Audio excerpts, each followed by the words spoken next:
Salam, hər vaxtınız xeyir, dəyərli abituriyentlər. Bugünkü mövzumuz Türk xalqları mədəniyyəti olacaq. Türk xalqları mədəniyyəti ilə bağlı əvvəlki mövzularda yer verilməmişdir. Son 1-2 ildə artıq dərslik kitablarımızda bununla bağlı artıq məlumatlar verilir, əlavə qeydlər var. Ona görə də bu mövzuya diqqət etmək lazımdır. Çünki son 1-2 ildə əldə olduğu üçün imtahanda istifadə olunur bilər. Türk xalqları mədəniyyəti.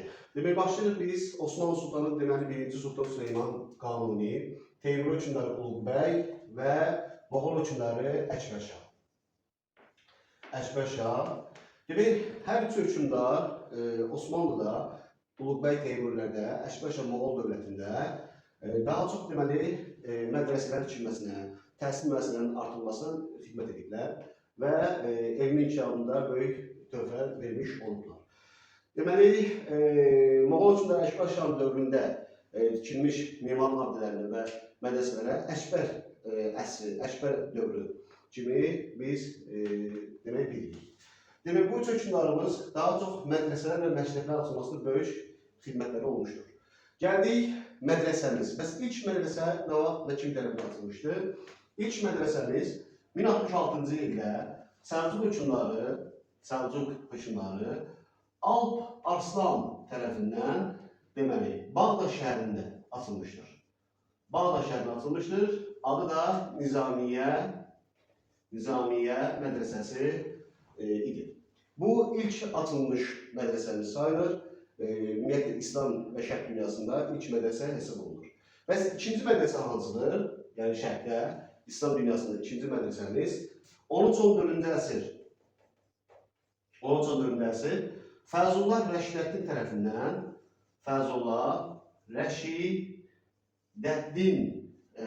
tərəfindən Təbrizdə açılmış mədrəsə sayılır. Bunun adını yəqin ki, olan kitabları bilirik. Azərbaycan tarixində Rəbi Rəşidi adlandırılır.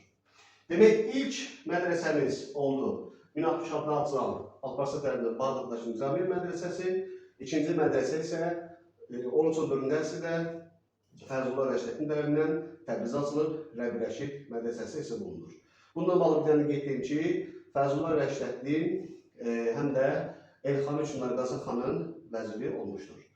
Sonra demək gəldik, ondan sonra rəsədxana ilə bağlı, astronomiya və rəsədxana elmi ilə məşğul olan alimlərimizə.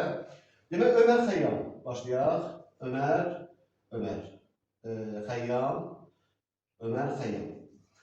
Xəyyam deməli, İsfahan rəsədxanasının başçılığı etmiş, İsfahan rəsədxanasını rəhbər eləmişdir. Cəlali təqvimi hazırlamışdır və bu təqvim miladi təqvimdən daha dəqiq təqvim hesab olunur və bu təqvimdə demək Məlikşah təqvimi də adlandırılır. Sonra gəldik deməli Uluqbəy Teymur hökmdarı olmuşdur. Uluqbəy isə demək Səmirqətdə deməli rəsədxana açmış və bu elmin imkanında böyük xidmətli olmuşdur. Həm Teymur hökmdarı olmuş, həm də astronomiya və rəsədxana, yəni bu ilmindən, coğrafiya ilmindən məşğul olmuşdur və Səmərqətdə rəsədxana açılmasına böyük töhfələr vermişdir. Ömər Xəyyam, Uluqbəy, diqqət edirik uşaqlar. Bunlar demək bu iki şəxsimiz bizim rəsədxana, yəni astronomiya ilmindən məşğul olmuşdur. Bir də orada deməli ən şəxsinin biri də vardı, Türk dünyasının daha şəxsinin biri Mahmud Qaşqari. Mahmud Qaşqari isə bu kitab da var hətta, Divan-ı Lüğət-i Türk əsəri kitabı müəllifidir. Bildiyimiz bürcləri bilirik yəqin ki. Bürclərə heyvan adlar verilmişdir. Ad, ilan və s. adlar verilməsinə xidmətləri olmuşdur. Mahmud Qaşqari kitabının adı Divan-ı Lüğət-i Türk, yəni Türk xalqlarının ümumi mədəniyyəti ilə bağlı kitab yazmış şəxs sayılır. Bir də onu xatırladım ki, ilk dəfə bürclərdən istifadə edən qədim şümerlər olmuşdur. Bunu diqqət edək, biri təkrarlayıram, ilk dəfə deməli bürclərdən istifadə edən qədim şümerlər olmuşdur. Gəldik, təbii ki, İslam və Şərq dünyasında xəstəxanalar açılmasında da təbii ki, həm Osmanlıda, həm bizdə demək, Osmanlı sultanları, həm Azərbaycan hökmdarları bununla bağlı töhfələr vermişdir. Yəni xəstəxana açılmasına böyük xidmətləri olmuşdur. Osmanlıda, İstanbul şəhərində və bizdə Təbriz şəhərlərində Darülşəfa adlı xəstəxanalar açılmışdır.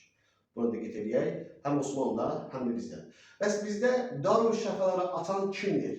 Darülşəfaları açan Fəzullah Rəşəddindir. 13-14-cü əsrdə Təbrizdə Darülşəfalar, yəni xəstəxanalar, şəfələri açılmışdır. Gəldik, coğrafiya elmində daha bir Osmanlı səyyahı, deməli, Piri Rəis olmuşdur. Piri Rəis, deməli, Osmanlı Sultanı 1513-cü ildə, belə deyək, Osmanlı Sultanı 1-ci Səlim coğrafiya ilə bağlı xəritələr təqdim etmişdir. Və həm də həmin xəritələri daha təşkilləşdirib, Bəhriyyə adı ilə Osmanlı Sultanı Sultan Süleymana təqdim etmişdir. Piri Rəis hətta öz xəritəsində Amerika qitəsini də o xəritədə əlavə etmişdir. Buna diqqət edək. Gəldik türk xalqların memarlıq abidələrinə. Deməli, Əmir Teymur dövründə, Teymurlar dövlətində bildiyimiz kimi Teymurların iki paytaxtı var. Səmərqənd və Herat. Bu arada bunu da vurğulayım ki, Əmir Teymurdan sonra Şahrux gəlir, Şahrux paytaxtı Herat şəhəri götürür. Səmərqənddə bir çox memarlıq abidələrinin tikilməsində Əmir Teymurun böyük rolu var. Bir də dediyimiz kimi Uluqbəy Teymur hökmdarıdır. Səmərqənddə rəsədxananın açılmasında xidmətlər olmuşdur. Hətta ayın o kraterlərindən birinin adı da Uluqbəyin adı daşıyır. Sonra gəldik Teymurlar dövründə tikilmiş Səmərqənddə olan memarlıq abidəsi Gür Əmir türbəsidir. Buradan qeyd. Demək, Teymurlara aid memarlıq abidələri hansıdır? Teymurilər Gür Əmir türbəsi. Gür Əmir türbəsi. Teymurlar dövlətinə aid olan memarlıq abidəsidir və Səmərqənddə yerləşir. Və gəldik növbəti memarlıq abidəmiz Delhi Sultanlığına aid olan memarlıq abidəsi deyirik. Delhi Sultanlığına iki memarlıq abidəsi aiddir. 12-ci əsrə aiddir Qüvvətül İslam memarlıq abidəsi. Bir də 13-cü əsrə aiddir Qütb minarə. Qütb demək minarə əsəri aiddir. Deməli, Delhiyə aiddir Qüvvətül İslam 13-cü əsrə aiddir. Isə aiddir, deməli, Delhiyə aiddir Qütb minarə memarlıq abidəsi. Qütb minarə memarlıq abidəsi demək, Delhi hökmdarı Qütbəddin Aybəkə aiddir. Demək, Teymurlara aid, Delhi Sultanlığına aid memarlıq abidəsini dedik. Bir də Osmanlıya aid memarlıq abidəsi var uşaqlar. Osmanlıda əsas 3 memarlıq abidəsini demək önəm verir uşaqlar. 3 memarlıq abidəsi var. Deməli, Çinli Köşk, deməli, Topqapı və Fənərbağça. Bunlar Osmanlının memarlıq abidəsi hesab olunur. Sonra gəldik, Osmanlıda və bildiyimiz tarihin ən önəmli memarlarının birisi sayılan Osmanlı memarı Sinan Xoca dövründə tikilmiş memarlıq abidələri vardır. Onun dövründə 3 dənə memarlıq abidəsi tikilmişdir. Şahzadə, Səlimiyyə və Sultaniyyə. Bir təkrarlayıram, Şahzadə, Səlimiyyə, Sultaniyyə. Demək, Səlimiyyə Osmanlı Sultanı 2-ci Səlimli dövrünə aiddir. Sinan Xocanın 90 yaşı var idi və həmin memarlıq abidəsini Səlimiyyə məscidini 1568-ci ildə başlayıb, 1575-ci ildə bitirmişdir. Həmin Səlimi məscidini isə ustalık əsəri adlandırılmışdır və həmin bugünkü Sinan Xocanın, yəni vaxtda yetişdiyi memarlıq abidələri hal-hazırda ayaq üstə durur. Osmanlıda, bugünkü Türkiyə ərazisində, İstanbul şəhərində hal-hazırda deməli mövcuddur. Və Səlimi məscidi 2011-ci ildə UNESCO-nun tarixi memarlıq irsinə daxil olmuşdur. Deməli, şu anda biləndik, bir də başdan qaydaq, Osmanlı demək Sultan Süleyman, Teymur hökmdarı Uluqbəy və Moğol hökmdarı Əkbər Şah. Demək, mədrəsə məktəbə açılması böyük xidmətlər olmuşdur. Gəldik, ilk mədrəsə açılması. Alparslan Bağdat şəhərinin Nizami mədrəsəsini açmışdır. Bu ilk mədrəsə sayılır. İkinci mədrəsə Fəzullah Rəşəddin tərəfindən açılıb, Təbrizdə Rəbi Rəşid mədrəsəsi. Ömər Xəyyam, Uluqbəy, Mahmud Qaşqari. Ömər Xəyyam İsfahan rəsədxanasını başçılıq etmiş, Cəlal təqvimi, sonrası Məlikşah təqvimi adlandırmışdır. Uluqbəy Səmərqəddə rəssamxana düşmüş, astronomiya ilminə məşğul olmuşdur. Mahmud Qaşqari bürclərə xüsusi ad vermiş, Divan-ı Lüğət Türk əsərinin müəllifi hesab olunur. Pir Rəis dedik, Pir Rəis deməli 1513-cü ildə Sultan bin Sərmə xəritə hazırlıq vermiş, Sultan Süleymanə isə bunu burada yazır, deməli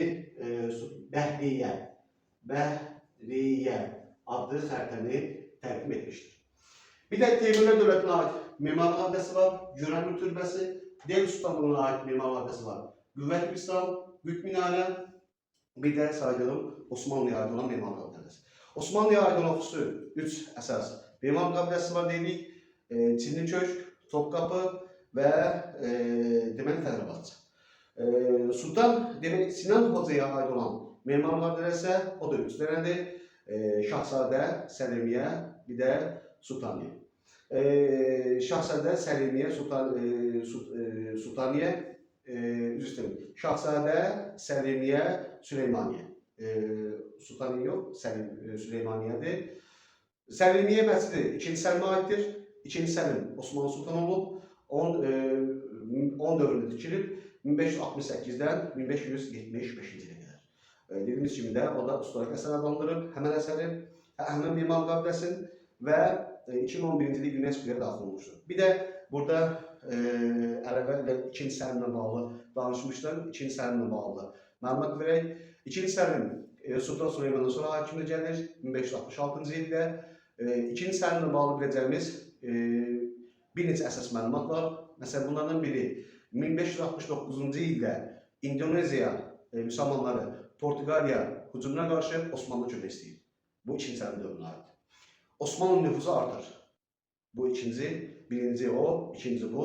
Üçüncü məlumat isə 10 dövründə Kipr adası Osmanlı dövlətinə birləşdirilmiş olur. Dərsimiz bu qədər uşaqlar, Türk xalqları mədəniyyəti. İndi bu həftə ərzində inşallah söz verdiyim kimi Rusiya mövzusunu üstün edirəcəm. Dediyim kimi Rusiya 19-20 dərsinin mövzusu olacaq.